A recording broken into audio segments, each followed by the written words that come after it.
माता श्री महाराज्ञी श्रीमत्सिंहासनेश्वरी चिदग्निकुंड संभूता देव कार्य समुद्यता उद्यद्भानु सहस्राभा चतुर्बाहु समन्विता रागस्वरूप पाषाढ्या क्रोधाकारांकुशोज्ज्वला मनोरूपेक्षु कोदंडा पंच तन्मात्र सायका निजारुण प्रभा पूर मज्जद ब्रह्मांड मंडला चंपकाशोक पुन्नाग सौगंधिकल सत्कचा कुरुविंद मणिश्रेणी कनक कोटिरमंडिता अष्टमी चंद्र विभ्राज दलित स्थल शोभिता मुख चंद्र कलंकाभ मृगनाभि विशेषका वदन स्मर मांगल्य गृह तोरण चिल्लिका वक्त्र लक्ष्मी परिवाह चलन मीना भलोचना नव चंपक पुष्पाभ नासा दंड विराजिता तारा कांति तिरस्कारी नासा भरण भासुरा कदम्ब मंजरी क्लिप्त कर्ण पूर मनोहरा ताटंक युगलीभूत तपनोडुपमंडला पद्मराग शिलादर्श परिभावि कपोल भूः नव विद्रुम बिंब श्री न्यक्कारी रदनच्छदा शुद्ध विद्यांकुराकार द्विज पंक्ति द्वयोज्ज्वला कर्पूर वीटिका मोदस्तमाकर्षि दिगंतरा निज सल्लाप माधुर्य विनिर्भर्सित कच्छपि मंदस्मित प्रभापूर मज्जत कामेश मानसा अनाकलित सादृश्य चिपुक श्री विराजिता कामेश बद्ध मांगल्य सूत्र शोभित कंधरा कनकांगद केयूर कमनीय भुजान्विता रत्न ग्रैवेय चिंता कलोल मुक्ता फलान्विता कामेश्वर प्रेम रत्न मणि प्रतिपनस्तनी नाभ्यालवाल रोमाली लता फल कुचद्वयी लक्ष रोमलताधार तासमुन्नेय मध्यमा स्तन भार दलन मध्य पट्ट बंधवलित्रया अरुणारुण कौसुम्भ वस्त्र भास्वत्कटी तटी रत्न किंकिणिका रम्य रशनादाम भूषिता कामेश ज्ञात सौभाग्य मार्दवोरुद्वयान्विता माणिक्य मुकुटाकार जानुद्वय विराजिता इंद्रगोप परिक्षिप्त स्मरतु नाभजंघिका गूढ़ गुल्फा कर्म पृष्ठ जयिष्णु प्रपदान्विता नखदीधिति संचन्न नमज्जन तमो गुणा पदद्वय प्रभाजाल पराकृत सरोरुहा सिंजान मणि मंजीर मंडित श्रीपदाम्बुजा मरालि मंद गमना महालावण्य शेवधिः सर्वारुणानवद्यांगी सर्वाभरण भूषिता शिव कामेश्वरांकस्था शिवा स्वाधीन वल्लभा सुमेरु मध्य शृंगस्था श्रीमन्नगर नायिका चिंतामणि गृहांतस्था पंच ब्रह्मासन स्थिता महापद्माटवी संस्था कदम्ब वनवासिनी सुधा सागर मध्यस्था कामाक्षी कामदायिनी देवर्षि गण संघात स्तूयमानात्म वैभवा भंडासुरवधोद्युक्त शक्ति सेना समन्विता संपत्करी समारूढ़ सिंधुर व्रज सेविता अश्वारूढ़ाधिष्ठिता कोटि कोटिभिराव्रता चक्र राज रथारूढ़ सर्वायुध परिष्कृता गेय चक्र रथारूढ़ मंत्रिणी परिसेविता किरि चक्र रथारूढ़ दंडनाथा पुरस्कृता ज्वाला मालिनी काशिप्त वहनि प्राकार मध्यगा भंड सैन्य वधोद्युक्त शक्ति विक्रम हर्षिता नित्या पराक्रमाटोप निरीक्षण समुत्सुका भंड पुत्र वधोद्युक्त बाला विक्रमनंदिता मंत्रिण्यम्बा विरचित विशंग वधतोषिता विशुक्र प्राण हरण वाराही वीर्यनंदिता कामेश्वर मुखालोक कल्पित श्री गणेश्वरा महागणेश निर्भिन्न विघ्न यंत्र प्रहर्षिता भंडासुरेन्द्र निर्मुक्त शस्त्र प्रत्यस्त्र वर्षिणी करांगुली नखोत्पन्न नारायण दशाकृतिः महापाशुपतास्त्राग्नि निर्दग्धासुर सैनिका कामेश्वरास्त्र निर्दग्ध सभंडासुर शून्यका ब्रह्मोपेन्द्र महेन्द्रादि देव संस्तुत वैभवा हर नेत्राग्नि संदग्ध काम संजीवन औषधिः श्रीमद्वाग्भव कूटैक स्वरूप मुख पंकजा कंठाधक्कटि पर्यंत मध्य कूट स्वरूपिणी शक्ति कूटैकतापन्न कट्य धोभागधारिणी मूल मंत्रात्मिका मूल कूट त्रय कलेबरा कुलामृतैकरसिका कुलसङ्केतपालिनी कुलाङ्गना कुलान्तस्था कौलिनी कुलयोगिनी अकुला समयान्तस्था समयाचार तत्परा मूलाधारैकनिलया ब्रह्मग्रन्थि विभेदिनी मणिपूरान्तरुदिता विष्णुग्रन्थि विभेदिनी आज्ञाचक्रान्तरालस्था रुद्रग्रन्थि विभेदिनी सहस्राराम्बुजारूढा सुधा साराभिवर्षिणी तडिल्लता समरुचि षट्चक्रोपरि संस्थिता महाशक्ति कुण्डलिनी विसतन्तूतनीयसी भवानी भावनागम्या भवारण्यकुठारिका भद्रप्रिया भद्रमूर्तिर्भक्त सौभाग्यदायिनी भक्तिप्रिया भक्तिगम्या भक्तिवश्या भयापहा शाम्भवी शारदाराध्या शर्वाणी शर्मदायिनी शाङ्करी श्रीकरी साध्वी शरच्चन्द्र निभानना शातोदरी शान्तिमती निराधारा निरञ्जना निर्लेपा निर्मला नित्या निराकारा निराकुला निर्गुणा निष्कला शान्ता निष्कामा निरुपप्लवा नित्यमुक्ता निर्विकारा निष्प्रपञ्चा निराश्रया नित्यशुद्धा नित्यबुद्धा निरवद्या निरन्तरा निष्कारणा निष्कलङ्का निरुपाधिर्निरीश्वरा निरागारागमथनी निर्मदा मदनाशिनी निश्चिन्ता निरहङ्कारा निर्मोहा मोहनाशिनी निर्ममा ममता हन्त्री निष्पापा पापनाशिनी निष्क्रोधा क्रोधशमनी निर्लोभा लोभनाशिनी निस्संशया संशयग्नि निर्भवा भवनाशिनी निर्विकल्पा निराबाधा निर्भेदा भेदनाशिनी निर्नाशा मृत्युमथनी निष्क्रिया निष्परिग्रहा निस्तुला नीलचिकुरा निर्पाया निरत्यया दुर्लभा दुर्गमा दुर्गा दुःखहन्त्री सुखप्रदा दुष्टदूरा दुराचार शमनी दोषवर्जिता सर्वज्ञा सान्द्र करुणा समानाधिकवर्जिता सर्वशक्तिमयी सर्वमङ्गला सद्गतिप्रदा सर्वेश्वरी सर्वमयी सर्वमन्त्रस्वरूपिणी सर्वयन्त्रात्मिका सर्वतन्त्ररूपा मनोन्मनी माहेश्वरी महादेवी महालक्ष्मीर्मृडप्रिया महारूपा महापूज्या महापातकनाशिनी महामाया महासत्त्वा महाशक्तिर्महारथिः महाभोगा महैश्वर्या महावीर्या महाबला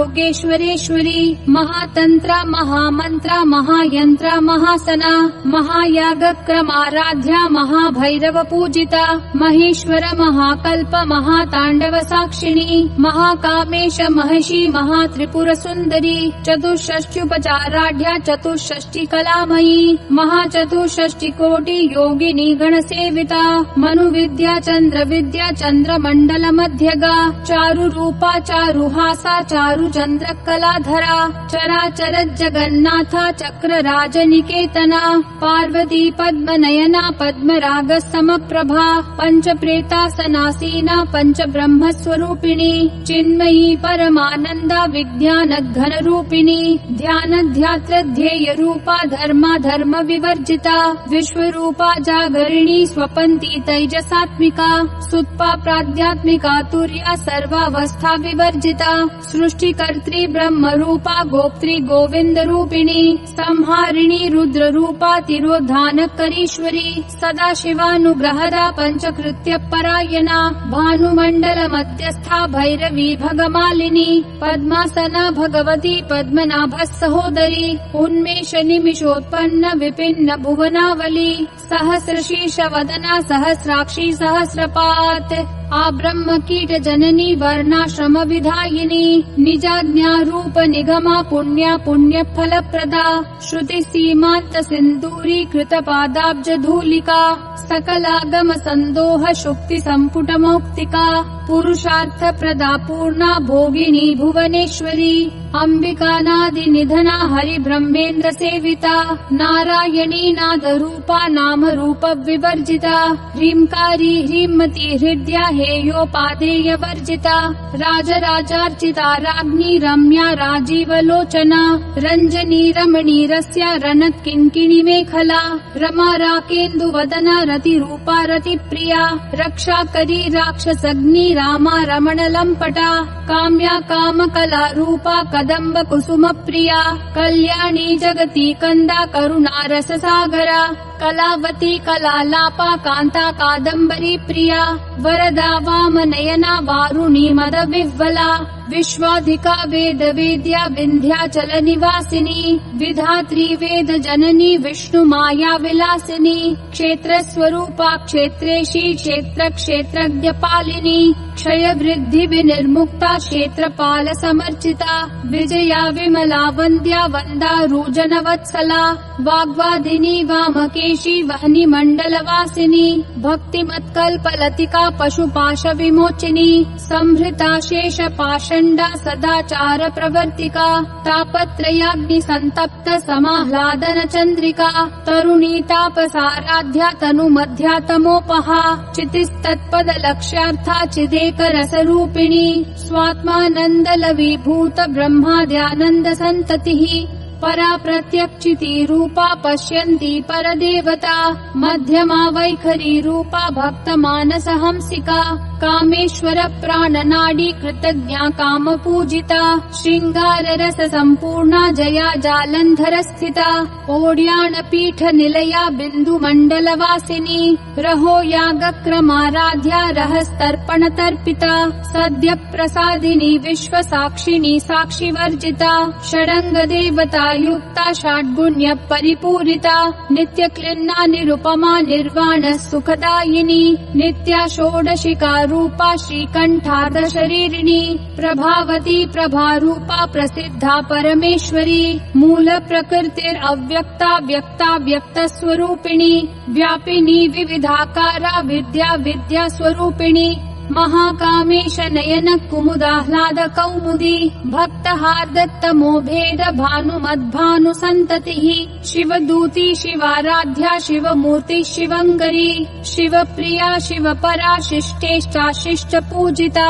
अप्रमेया स्वप्रकाशा मनोवाचामगोचरा चिच्छक्तिश्चेतना रूपा जड शक्ति जडात्मिका गायत्री व्याहृति संध्या द्विज वृंद निषेविता तत्त्वासना तत्त्वमयी पंचकोशान्तरस्थिता निस्सीम महिमा नित्य यौवना मदशालिनी मदघूर्णित रक्ताक्षी मदपाटल गण्डभूः चन्दन द्रव दिग्धांगी चाम्पेय कुसुम प्रिया कुशला कोमलाकारा कुरुकुल्ला कुलेश्वरी कुलकुण्डालया कौल मार्ग तत्पर सेविता कुमार गणनाथाम्बा तुष्टि पुष्टिर्मतिद्धृतिः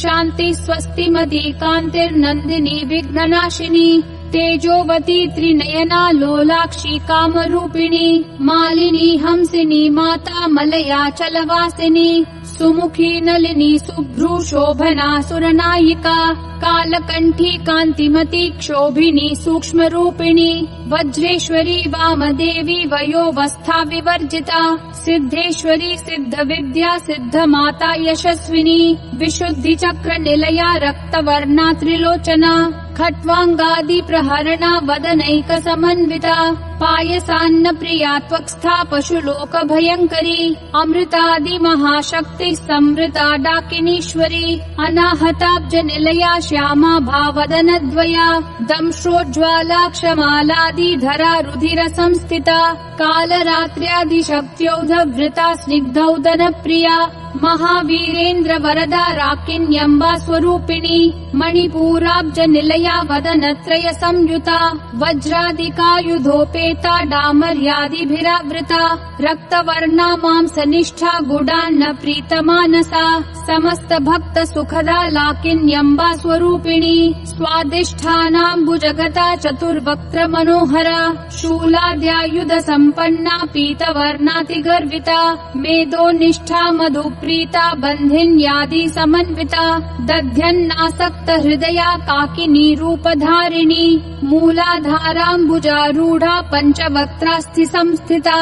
अंकुशादि प्रहरणा वरदादि निषेविता मुद्गौदनासक्त चित्ता साकिन्यम्बा स्वरूपिणी आज्ञा चक्राब्ज निलया शुक्ल वर्णा षडानना मज्जा संस्था हंसवती मुख्य शक्ति समन्विता हरिद्रान्नैक रसिका हाकिनी रूपधारिणी सहस्रदल पद्मस्था सर्ववर्णोपशोभिता सर्वायुधधरा शुक्ल संस्थिता सर्वतोमुखी सर्वौदन प्रीत चित्ता या किन्यम्बा स्वरूपिणी स्वाहा स्वधा मतिर्मेधा श्रुति स्मृतिर अनुत्तमा पुण्य कीर्ति पुण्य लभ्या पुण्य श्रवण कीर्तना पुलोमजार्चिता बंध मोचनी बर्बरालका विमर्श रूपिणी विद्या व्यदादि जगत प्रसूः सर्व व्याधि प्रशमनी सर्व मृत्यु निवारिणी अग्रगण्या चिन्त्य रूपा कलिकल्मषनाशिनी कात्यायनी कालहन्त्री कमलाक्ष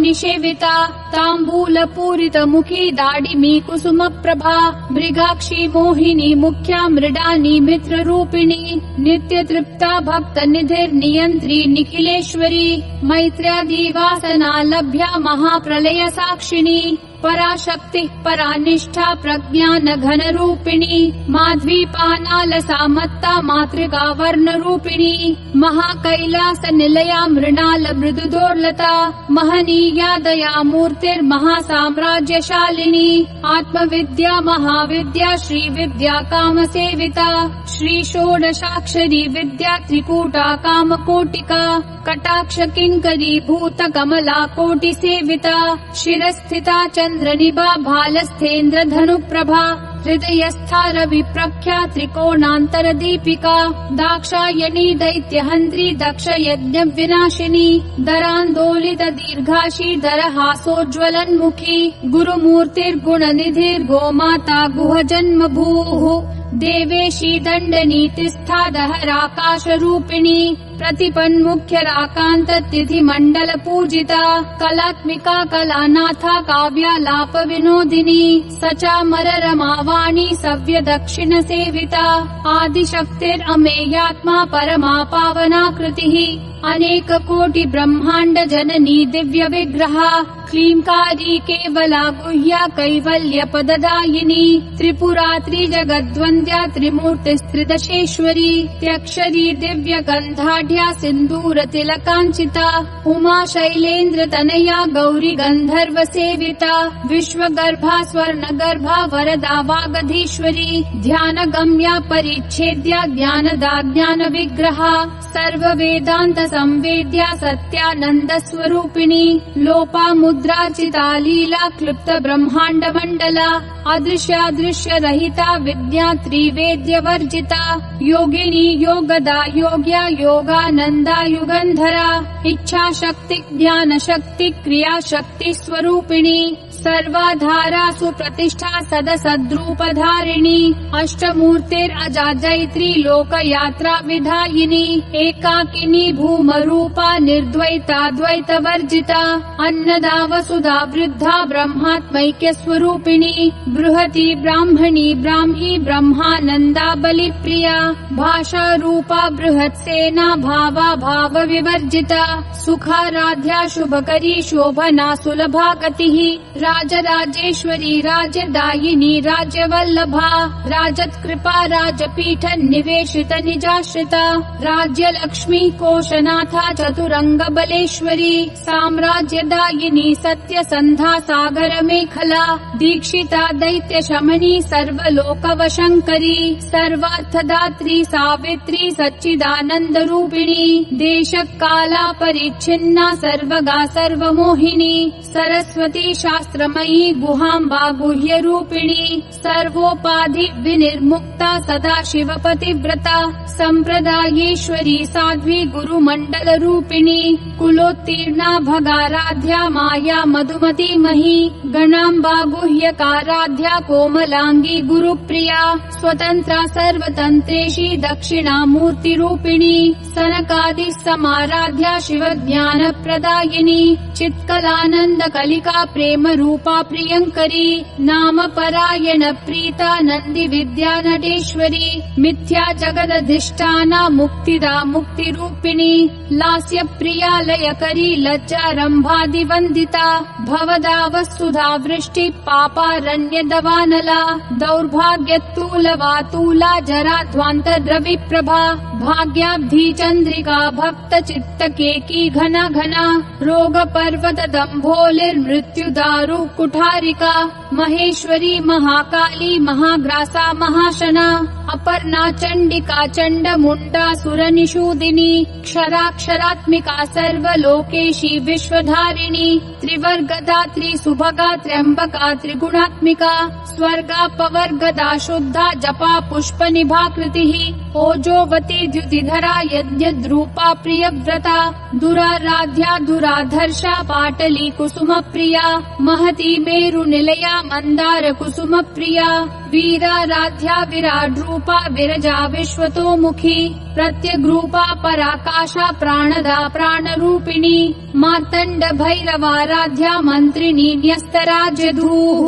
त्रिपुरेशी जयत्सेना निस्त्रैगुण्या परापरा सत्यज्ञानानन्दरूपा सामरस्य परायणा कपर्दिनी कलामाला कामधुक्कामरूपिणी कलानिधि काव्यकला रसज्ञा रससेवधिः पुष्टा पुरातना पूज्या पुष्करा पुष्करेक्षणा परं ज्योतिः परं धाम परमाणुः परात्परा पाशहस्ता पाशहन्त्री परमन्त्र विभेदिनी मूर्ता मूर्ता नित्यतृप्ता मुनिमानसहंसिका सत्यव्रता सत्यरूपा सर्वान्तर्यामिनी सती ब्रह्माणी ब्रह्मजननी बहुरूपा बुधार्चिता प्रसवित्री प्रचण्डाज्ञा प्रतिष्ठा प्रकटाकृतिः प्राणेश्वरी प्राणदात्री पञ्चाशत्पीठरूपिणी विशङ्खला विविक्तस्था वीरमाता वियत्प्रसूः मुकुन्दा मुक्तिनिलया मूलविग्रहरूपिणी भावज्ञा भवरोगग्नि भवचक्रप्रवर्तिनी छन्दस्सारा शास्त्रसारा मन्त्रसारा तलोदरी उदारकीर्तिरुद्दाम वैभवा वर्णरूपिणी जन्म मृत्युजरा तप्त जन विश्रान्तिदायिनी सर्वोपनिषदुद्घुष्टा शान्त्यतीत कलात्मिका गम्भीरा गगनान्तस्था गर्विता गानलोलुपा कल्पना रहिता काष्ठा कान्ता कान्तार्धविग्रहा कार्यकारण निर्मुक्ता कामकेली तरङ्गिता कनक कनकताटङ्का लीला विग्रहधारिणी अजाक्षय विनिर्मुक्ता मुग्धा क्षिप्रत् प्रसादिनी अन्तर्मुखः समाराध्या बहिर्मुखः सुदुर्लभा त्रयी त्रिवर्ग निलया त्रिस्था त्रिपुरमालिनी निरामया निरालम्बा स्वात्मा रामा सुधा श्रुतिः संसार पंक निर्मग्न समुद्धरण पंडिता यज्ञ प्रिया यज्ञकर्त्री यज्ञमान स्वरूपिणी धर्माधारा धनाध्यक्षा धन धान्या विवर्धिनी विप्र प्रिया विप्र रूपा विश्व भ्रमणकारिणी विश्वग्रासा विद्रुमाभा वैष्णवी विष्णु रूपिणी अयो निर्योनि निलया कूटस्था कुल रूपिणी वीर गोष्ठी प्रिया वीरा नैष्कर्म्यानाद रूपिणी विज्ञान कलना कल्या विदग्धा वैन्दवासना तत्त्वाधिका तत्त्वमयी तत्त्वमर्थ स्वरूपिणी सामगान प्रिया सौम्या सदा शिव कुटुम्बिनी सव्याप सव्य मार्गस्था सर्वापद विनिवारिणी स्वस्था स्वभाव मधुरा धीरा धीर समर्चिता चैतन्यार्घ्य समाराध्या चैतन्य कुसुम प्रिया सदोदिता सदा तुष्टा तरुणादित्य पाटला दक्षिणा दक्षिणाराध्या दरस्मेर मुखाम्बुजा कौलिनी केवलानर्घ्य कैवल्य पददायिनी स्तोत्र प्रिया स्तुतिमती श्रुति संस्तुत वैभवा मनस्विनी मानवती महेशी मंगलाकृतिः विश्वमाता जगद्धात्री विशालाक्षी विरागिणी प्रगल्भा परमोदारा परामोदा मनोमयी व्योमकेशी विमानस्था वज्रिणी वामकेश्वरी पंचयज्ञ प्रिया पंच प्रेत मंचाधिशायिनी पंचमी पंचभूतेशी पंच संख्योपचारिणी शाश्वती शाश्वतैश्वर्या शर्मदा शंभु मोहिनी धराधर सुता धन्या धर्मिणी धर्मवर्धिनी लोकातीता गुणातीता सर्वातीता क्षमात्मिका बंधुक कुसुम प्रख्या बाला लीला विनोदिनी सुमंगली सुखकरी सुवेशाढ्या सुवासिनी सुवासिन्यर्चन प्रीता शोभना शुद्ध मानसा बिंदु तर्पण संतुष्टा पूर्वजा त्रिपुरांबिका दशमुद्रा समा ज्ञानाराध्या त्रिपुरा श्रीवशङ्करी ज्ञानमुद्रा ज्ञानगम्या ज्ञानज्ञेयस्वरूपिणी योनिमुद्रा त्रिखण्डेशी त्रिगुणाम्बा त्रिकोणगा अनघाद्भुत चारित्र वाञ्छितार्थप्रदायिनी अभ्यासातिशयज्ञाता षडध्वातीतरूपिणी अव्याजकरुणामूर्तिरद्यान्तध्वान्तदीपिका आबालगोपविदिता सर्वानुल्लङ्घ्य शासना श्रीचक्रराजनिलया श्रीमत्त्रिपुरसुन्दरी श्रीशिवा शिवशक्त्यैक्य रूपिणी ललिताम्बिका एवं श्रीललिता देव्या नाम्नां साहस्रकं जगुः इति श्रीब्रह्माण्डपुराणे श्रीललितासहस्रनामस्तोत्रम् सम्पूर्णम्।